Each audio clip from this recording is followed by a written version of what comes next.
Oi, pessoas, tudo bem com vocês? Hoje eu trouxe um vídeo um pouquinho diferente do que estamos acostumados aqui, mas eu resolvi responder algumas perguntas de vocês, né? Já faz um ano que eu tenho um canal e eu acho que eu nunca fiz um vídeo nesse estilo. Eu pedi as perguntas lá no nosso grupo do Telegram. Inclusive, se você não faz parte, eu vou deixar o link aqui embaixo. E também na aba comunidade. Então, fica atento caso você queira participar do próximo vídeo também. E eu aproveitei a oportunidade para fazer a minha maquiagem também enquanto eu respondo as perguntas. Eu não sei se vou conseguir fazer isso, mas não custa tentar. Então vamos direto ao que interessa. Uma das primeiras perguntas foi como começar um journaling.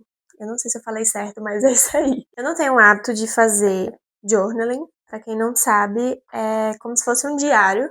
Mas eu acho que nessa pergunta aqui, ela perguntou mais no sentido de journaling ilustrado, criativo, onde você faz colagens e esse tipo de coisa. Eu não costumo fazer esse journaling. O que eu faço é mais um diário ilustrado.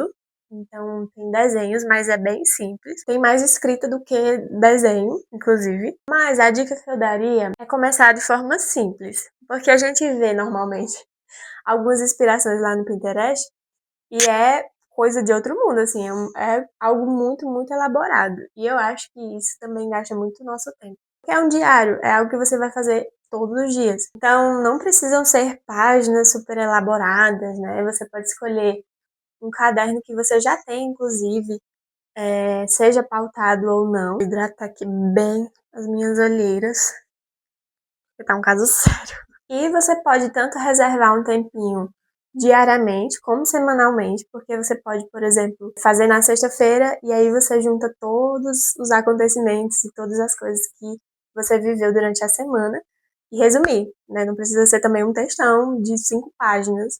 Você pode fazer de forma bem simples. E o importante também nesse momento, deixa eu passar o prêmio aqui.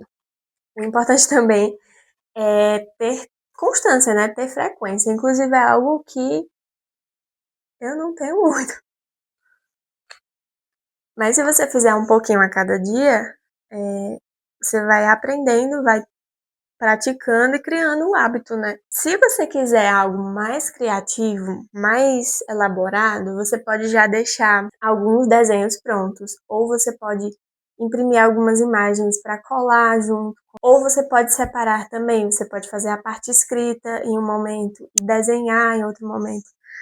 Existem muitos jeitos de a gente deixar esse momento também mais legal, mais divertido, porque não adianta a gente colocar muita pressão, fazer um negócio super elaborado e não ter prazer nessa atividade, né? Então eu acho que é isso, não se prender a regras e fazer do seu jeito, de forma simples, e que você se divirta também no processo. Então eu acho que essa é a única parte da maquiagem que eu não gosto, porque a minha mão fica com muito produto, fica oleosa, e aí eu não consigo abrir os outros produtos.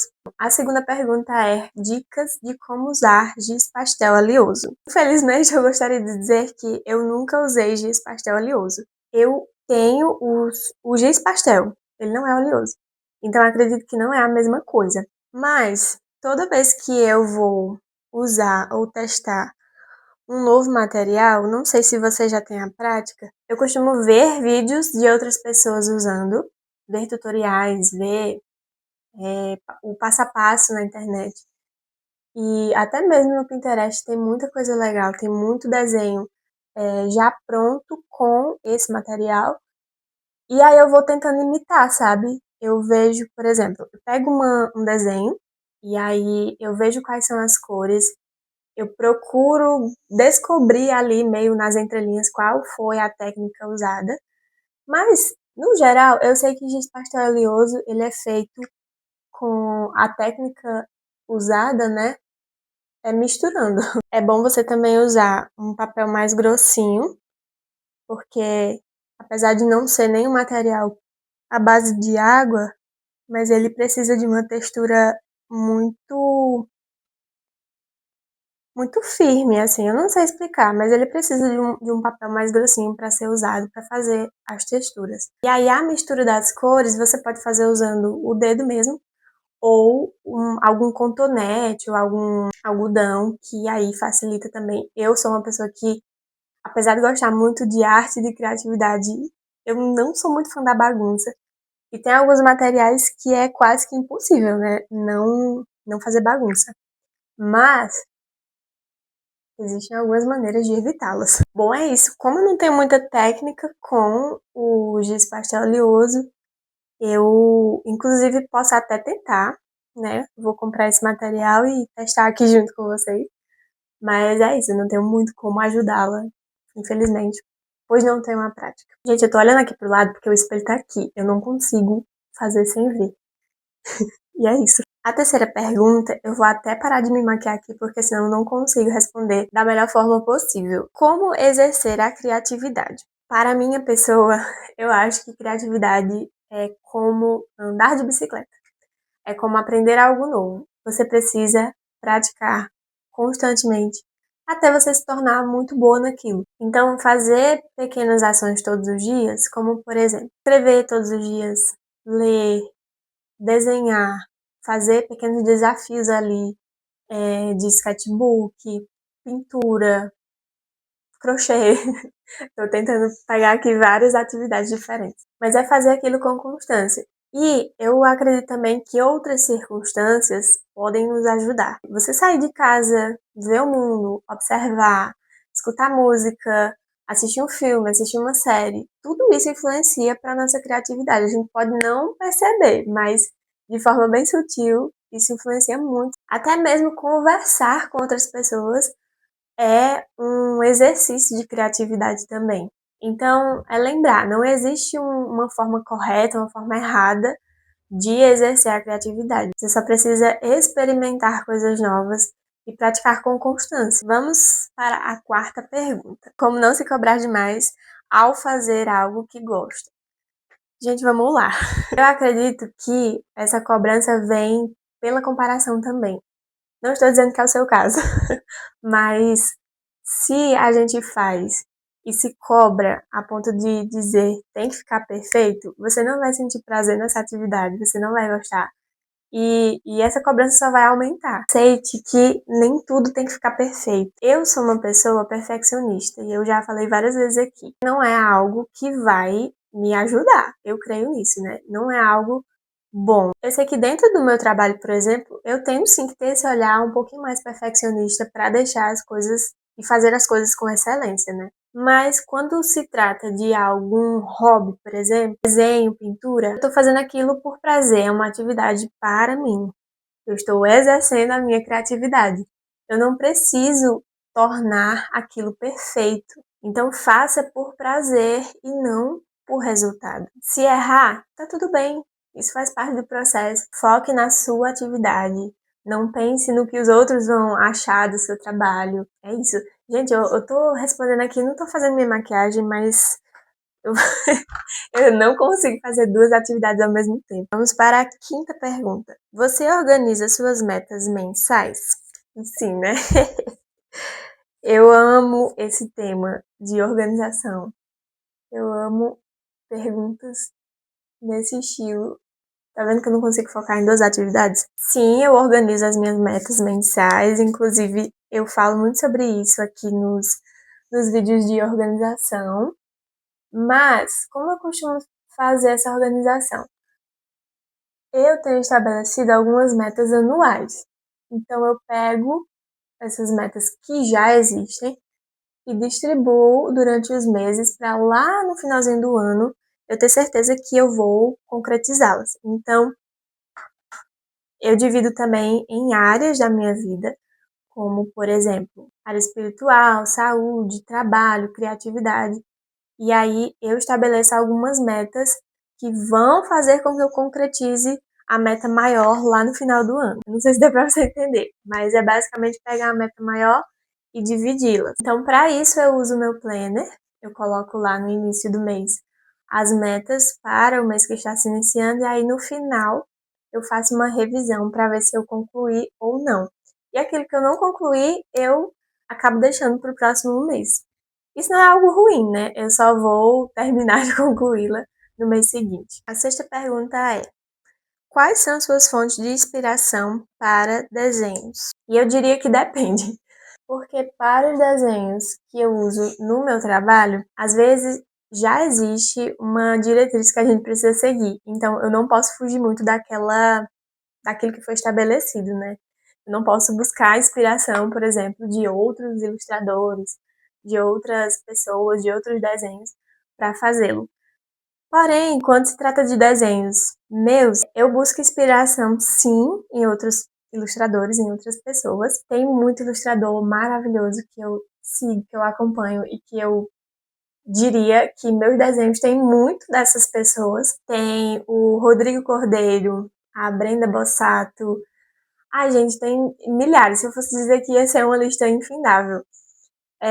Mas eu também busco inspiração em outras fontes, como livros ilustrados, né, que tem outras ilustrações em que eu posso me inspirar, na própria vida ao meu redor, na natureza, em filmes e séries, em desenhos animados. Então é como se fosse um conjunto de todas essas coisas. Vamos para a próxima pergunta, eu já me perdi qual é, se é a sétima, se é a oitava, eu não sei. O que eu tenho que fazer agora? Vou passar o blush. A próxima pergunta é: você trabalha com arte ou é um hobby? Eu trabalho com arte e é um hobby também. Atualmente, o meu trabalho oficial mesmo é na ONG. Eu trabalho com crianças, né, em comunidades e afins, mas eu também tenho o meu trabalho como freelancer, sendo ilustradora. Então, peraí que esse passo aqui é um pouquinho importante, eu não posso deixar o blush secando, mas enfim.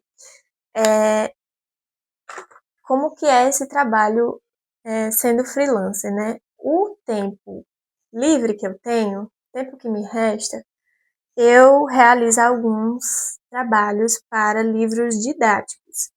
Então, são ilustrações que eles usam em livros didáticos, em livro escolar. E normalmente são estúdios que me mandam a proposta, e aí, a depender do prazo, eu vou ajustando, né, junto com a minha rotina, e vou realizando essas ilustrações. Inclusive, o meu plano de transição de carreira é justamente para trabalhar 100% só com a ilustração. Eu já falei em um vídeo aqui, eu vou deixar linkado para vocês falando sobre isso. Mas, ao mesmo tempo, eu também mantenho a arte, o desenho, como uma forma de lazer, né? Como uma forma de hobby. E não é só o desenho, não é só a ilustração, eu sempre estou tentando praticar outras atividades que eu nunca testei antes. Inclusive, comprei cerâmica fria para fazer minhas pecinhas e eu espero que dê muito certo, eu estou muito ansiosa por esse momento. Então é isso, é um misto, né? É o meu trabalho, mas também é um hobby. Eu tô ficando com a minha garganta seca. Gente, eu acho que a luz tá oscilando, mas é porque eu uso luz natural, então vai mudar um pouquinho. A próxima pergunta é: o que te motivou a começar um canal no YouTube? E essa é uma história bem longa. Eu já tenho um vídeo também explicando o porquê que eu comecei a postar vídeos por aqui. Mas eu acho que no fundo, sempre foi um desejo meu. Desde adolescente, eu acompanho muita gente aqui no YouTube. Eu sempre tive esse desejo de fazer também esses vídeos que todo mundo fazia. Eu achava um máximo, assim, acompanhar a vida deles, acompanhar a rotina deles. E eu só não fazia, eu só não comecei adolescente porque eu sou muito perfeccionista. Inclusive, o primeiro vídeo nesse canal era vencendo o perfeccionismo. Mas eu acho que é porque sempre fez parte da minha vida, né? Eu explico, inclusive, nesse vídeo que eu deixei linkado pra vocês, que a minha mãe, ela tinha uma câmerazinha da Sony e ela vivia gravando. Era pra cima e pra baixo gravando com essa câmera por todo lado. A gente tem muitos DVDs de coisas que a gente viveu do tempo da escola, do tempo das nossas férias. E hoje, eu acho o máximo assistir aquilo ali. Eu queria fazer isso também, eu queria gravar esses vídeos da minha vida, né? De momentos da minha vida e deixar registrado em algum lugar. E esse foi o lugar que eu encontrei. O YouTube foi esse lugar. Hoje eu entendo que se tornou algo maior, né? Hoje eu sei que é possível criar uma comunidade. Eu tenho vocês aqui, eu tenho o nosso grupo lá no Telegram, onde a gente troca ideias, onde a gente compartilha coisas sobre criatividade, sobre arte. Então, eu acho que foi um conjunto, né? Isso foi me levando a esse caminho. Muito também por esse motivo, porque eu queria criar a comunidade. Eu sempre fui uma pessoa, assim, que era muito ativa no Instagram, por exemplo. Eu gostava muito de compartilhar a minha vida, a minha rotina. Óbvio que não era tudo, mas uma boa parte dela. E eu gosto muito dessa interação com as pessoas. Na vida real, eu sou um pouquinho mais difícil de criar esses laços, de conversar demais, de me abrir demais. Só que aqui eu sinto que é um lugar seguro. E lá no grupo do Telegram também, porque são pessoas que compartilham dos mesmos interesses. Então, é isso. Eu já terminei minha maquiagem, mas ainda tem algumas perguntas, então eu vou concluir aqui. A próxima pergunta é: qual material de arte você mais gosta de usar? E eu diria que é o lápis e o lápis de cor. Recentemente eu testei bastante a aquarela, é algo que eu não tenho muita prática, né? Eu nunca usei assim muito. Eu acho que a última vez que eu usei antes desse período da viagem foi lá na minha faculdade. Eu nem lembro o ano assim exatamente. A gente teve uma cadeira que era de ilustração, eu não lembro bem o nome, mas a gente usava muitas técnicas e uma delas era a aquarela, mas eu não tenho muita prática. Então, eu gosto muito de usar o lápis e o lápis de cor. E de vez em quando a canetinha para fazer o contorno, porque eu acho que fica bem legal também. A penúltima pergunta é: como é sua rotina com relação à arte? É basicamente eu tentando incluí-la, nem que seja um pouquinho só, mas todos os dias. Às vezes é sem intenção. Eu tô, por exemplo, no meu trabalho, a gente tem de vez em quando algumas reuniões, quando eu me deparo, eu já tô desenhando. Então eu acho que é boa parte naturalmente e boa parte eu tento com intenção incluí-la, nem que seja uns 10 minutinhos ali desenhando no sketchbook, ou até mesmo planejando alguns vídeos aqui para o canal, eu acho que isso é arte. Eu acho que isso envolve criatividade, então todos os dias eu tenho esse contato. Muito também porque os vídeos aqui no canal, eles falam sobre criatividade, eles falam sobre desenho, então eu preciso estar praticando com certa frequência. Então eu envolvo isso na minha rotina todos os dias. Para a última pergunta, tem alguma técnica artística que sente vontade de aprender?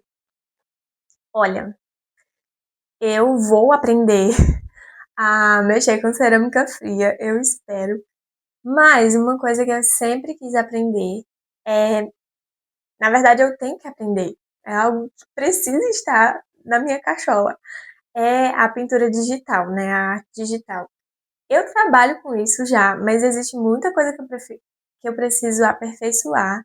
Então, tá aí na minha lista de fazer vários cursos, várias coisas para aprender e de forma bem profissional mesmo a pintura digital. Bom, gente, essas foram as perguntas. Eu gostei muito de fazer esse vídeo. Eu espero fazer mais das próximas vezes. Se você quiser participar, inclusive, eu vou deixar o link aqui mais uma vez na descrição do nosso grupo no Telegram e também vou compartilhar aqui na aba comunidade do nosso canal. Eu espero que você tenha gostado. Se você tiver alguma pergunta também quiser colocar aqui nos comentários, sinta-se à vontade, eu vou amar responder.